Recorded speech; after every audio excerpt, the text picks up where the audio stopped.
Well, hello, my abundant healers.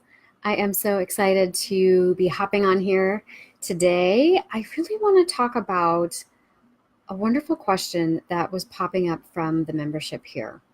And I'm going to talk about two keys to understanding burnout and healing the healer, and really what that means exactly and how we can understand that a little bit better.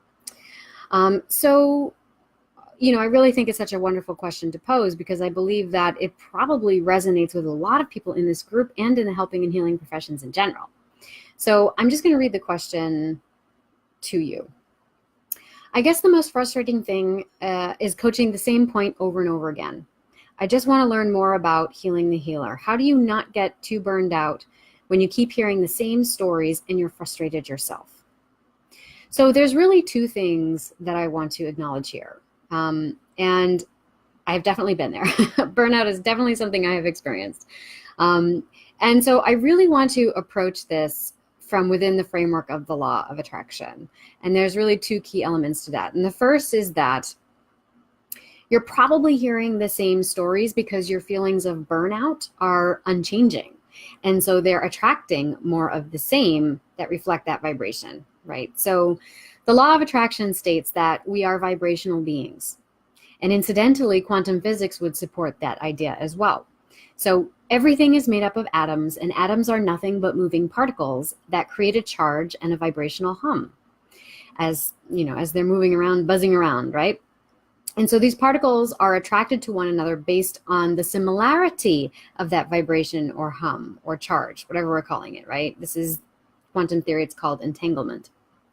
And so the behavior of particles, research has proven, changes when the particles appear to sense as if they are being observed. So in other words, that which makes up all matter appears to respond to intention and observation. What is intention or observation but a firing of electrical charges and vibrational material in the brain's synaptic pathways? Okay. So imagine if you could change the firing of your pathways to harmonize with the charge of a particular observation. You would see the particles of matter that are entangled to it change to accommodate that change of the signal that you're giving off. Okay, now that's just a really needlessly scientific and clinical way of saying change your observations and your feelings about them, and the conditions will change too. But trying to change your conditions first, right? Feeling that your feelings are in response to the conditions around you is usually a harder way to go about doing it. Because if you think changing your conditions is always the solution, you will have a hard time down the road because you take yourself with you wherever you go, right? And you also go along with your history and your habit of observation. Okay, so by changing your internal space and your feeling states first, you'll start to see a shift in the clients that you attract and accept. Now, that brings me to my next point, which is that the conflict you might be experiencing now, that burnout feeling, I'm going to refer to it as contrast, and this is similar to the language of Esther and Abraham Hicks. That contrast that you're experiencing really provides clarity and direction on what will draw you into further alignment with your inner being, your sense of purpose, your sense of meaning, your soul purpose, right? And away from that burnout feeling. So if you can believe it, the burnout feeling is actually kind of like a road sign for you, if you can interpret it that way. So in the case of this question, I would say the frustration or the contrast that this person is experiencing is actually helping them to identify two things. And the first is that their ideal client, what I call soul clients, and secondly, perhaps, to discern whether or not the way they are working is actually the best way for them. So this is to say that when you engage with a client that is telling you the same old story and you say to yourself, gosh, I'm so tired of clients that come to me with the same old sad sob story, you are in that moment also becoming increasingly aware of and clear about the type of client you want to work with, right? So you can imagine the types of problems that you wish they had. And then you start imagining all the ways in which you might be able to use your skills and considerable talents to help them. Now, in my program, The Abundant Healer 90 Days to Scale Your Practice Online, I refer to these kinds of clients as soul clients. And soul clients are really people that you want to work with. And typically they're individuals that are in some way, somehow, a foil of some aspect of yourself. And you come together to work together because there's something being worked out for both of you in a process of spiritual ascension. And so they're really just representing parts of you that you're interested in exploring more deeply and having a greater understanding of. And of course, this ends up being a reciprocal beneficial relationship. Okay. Certainly defined by the frame within which you come to meet each other. So the point is truly at the root of this question, it's really not that you keep encountering the same old sad sob stories, but that you're not honoring or utilizing your talents and capacities, and you're relying on the conditions around you to either grant you permission or to make certain changes for you so you can get what you want. You're waiting for something, someone, somehow to make space for you. And that's relying on the conditions to elicit that for you. Okay. So it's going to be very hard to make a change in your life or in your career if you continue to kind of swim upstream with that way of viewing things. Okay. Now, secondly, the blessing in this question is that it puts you in a discerning position of deciding the degree of alignment that you're actually experiencing in the pursuit of your current work, in particular, the way you are working. Okay. So in other words, it may not necessarily be that you're burnt out on the work, but the way you're experiencing it. Okay. So this acknowledgement of that maybe the way you've been viewing things and approaching the situation is really valuable in that it typically leads to you being more willing and open to receive more guidance from your inner being, your capacities, your skill sets, as they're being expressed by your higher self. Whatever you want to call it, your soul, your true self, your unconscious. Okay. And so basically your conditions have become so terrible that you're finally willing to surrender your limiting beliefs about what's possible for you in your career long enough to hear what your soul has been shouting at you for a long time. Okay.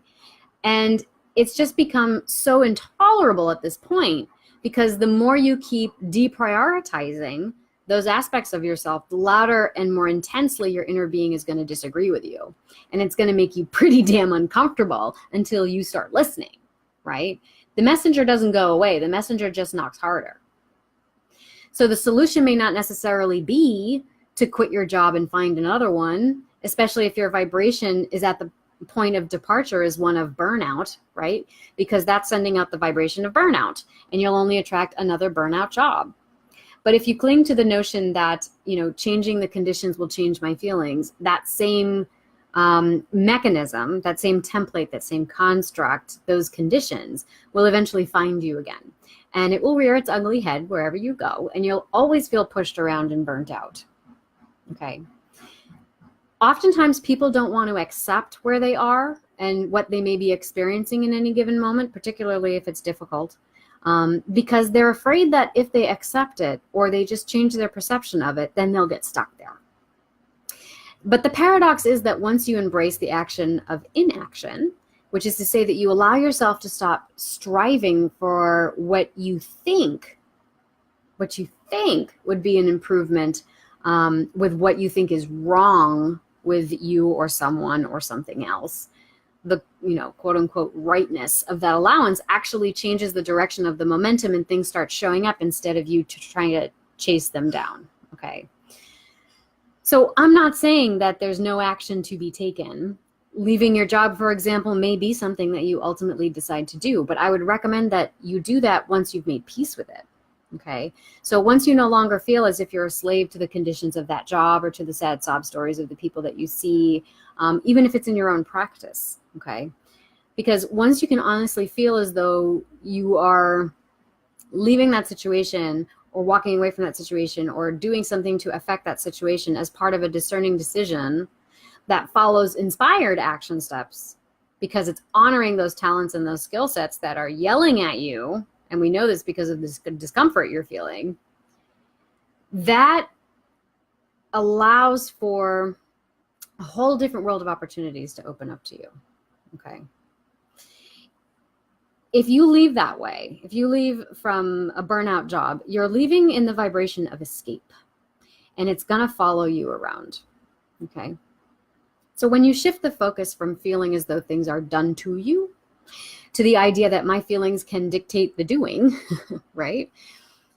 Then your vibration changes, and so too will your outcomes.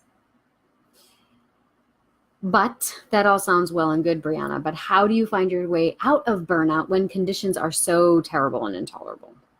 Okay. To my mind, there's really 3 ways to do that. And so the first is that you search for the next good feeling thought, the next cognitive construct that's going to allow you to see things from a different perspective and carve a new synaptic pathway in your brain. The second thing is you have to continue paving that path, right? So you choose a new thought, you choose a new pathway, you look for models in your environment to do it, then you think it and you practice it, right? But how do you remain consistent with that? Well, there's 2 things. You have to collect other mechanisms, ways of being, and connect it to that pathway. So on some level, it's lifestyle shifts, right? It's the building of new habits. And so basically you're looking for evidence of whatever the new construct is that you're trying to accomplish. So if you walk into something and you're at a job and you don't like, and you've come to the place where you've decided that nothing is ever going to be good in this job, you're always going to be burned out, you're always going to be attracting the same clients no matter what, then no matter who walks through that door, you're really only searching for evidence to support that belief, right? So part of the practice is surrendering a little bit and adopting the notion that there may be an alternative belief that you could try on, and that the conditions will actually start to shift once you put on that belief. But the belief, it's not going to stay on unless you keep paving that pathway. It goes from a blazed trail to a beaten path to a superhighway, right? And so basically we're trying to get you off an existing superhighway and get you onto, the back roads until you travel them well enough that that becomes your main route. Okay, but that takes time, and it takes repetition, and it takes looking for evidence in your environment of a new way of thinking, believing, and perceiving. So I think that happens with repetition, but I also think that it happens by a shifting of your priorities, specifically in your body. Okay, so finding ways for your body to experience whatever the new belief system and new pathway it is that you are creating as pleasurable.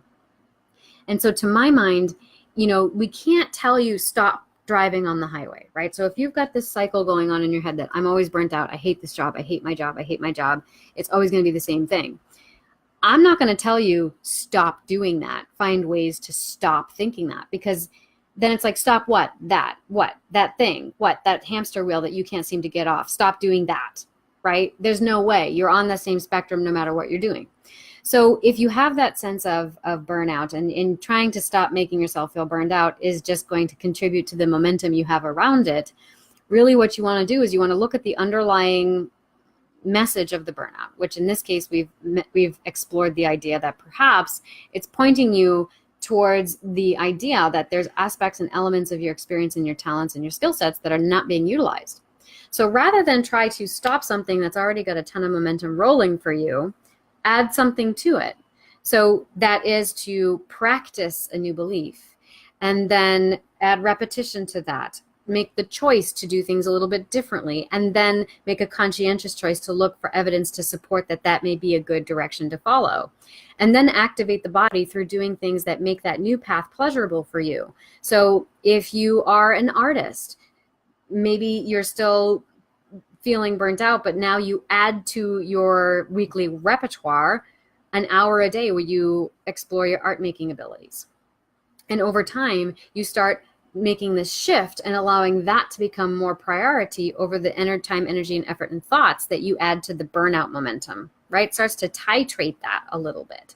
And as you start to shift that, so too does your vibration, and so too do the opportunities that become attracted to you, right? You get a little distracted from all the momentum you've got tied up in that. Okay. So in other words, we're just asking you to take command of your inner space in such a way that you are being more judicious in the way you're distributing your attention, your intention, and your observation. Okay. Now, I would like to do another video about this and do kind of a focus wheel, which is sort of a way to have you start to shift the way that you think, how you can move from one sort of negative feeling thought to a much more positive feeling thought, and also jump tracks, like just move away from the stop start kind of dialogue going on around that hamster wheel and momentum, and be able to just jump tracks to creating a whole new pathway, right? So I hope that you have enjoyed this video and comment on that question. Certainly, if this is something you struggle with, or that these are things that you've thought about before, I would love to see your comments below. And if you have more questions you'd like to explore through the framework of the law of attraction, that would be great, particularly with our bringing in our abundances and financial stories around our practices as therapists, coaches, and healers, right? And of course, if any of this sounds good to you, I'd love for you to stay tuned to the feed, because we are going to be doing a branding challenge this month. I'm super excited about it. It's going to be called Build a Brand with Soul, right? Or I'm calling it Branding with Soul in 5 days. 5-day challenge. I'm still working on the title. But there will be some links posted in the feed soon for signups for that. So stay tuned for that. If you have questions about branding, definitely be posting those in the feed as well. I want to make this training as applicable to you and as actionable as we can. And if any of this sounds good to you, want to learn about me and my program, 90 Days to Scale Your Practice Online, I'm going to put a link in the caption of this video so you can check that out. Of course, course materials are always available. And at the end of August, we are going to be opening up our next 90-day live call cycle. So I hope that you have enjoyed this live stream, and I will check you out tomorrow.